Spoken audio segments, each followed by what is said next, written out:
Bonjour à tous, aujourd'hui nous allons plonger dans l'art souvent négligé de la purge et du désembouage des radiateurs afin de maximiser le rendement de votre chauffage.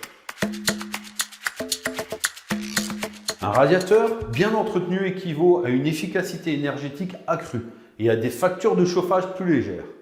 N'ignorez pas l'impact de la maintenance sur la performance. Idéalement, purgez vos radiateurs chaque année. Cela devient nécessaire si vous entendez des bruits étranges, si la chaleur tarde à arriver ou si vous observez des zones froides. Munissez-vous d'un récipient, d'un tournevis et d'une pince. Rendez-vous à celui qui est au plus près de la chaudière. Localisez le purgeur, généralement une petite vis ou molette en haut du radiateur à l'opposé des tuyaux, et ouvrez-le légèrement. Laissez couler l'équivalent d'un petit verre avant de le refermer, puis passez au suivant. Généralement, cela suffit pour que votre radiateur respire à nouveau. S'il est trouble de couleur rouge ou noire, c'est qu'il est temps d'effectuer un désembouage.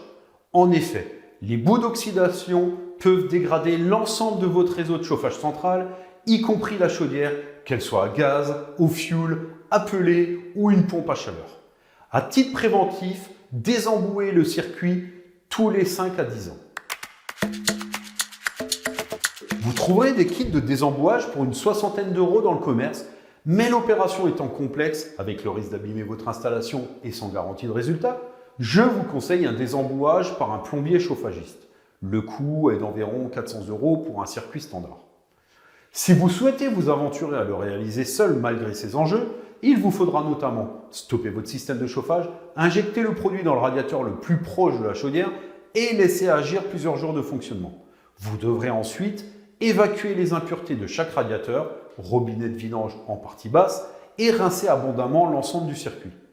Une fois l'entretien fini, pensez à ajouter un inhibiteur de corrosion et idéalement, faites installer un pot à bout en amont de la chaudière. Rejoignez la communauté des propriétaires avisés. Suivez-moi sur les réseaux sociaux et sur mon blog pour d'autres conseils. Restons connectés, abonnez-vous.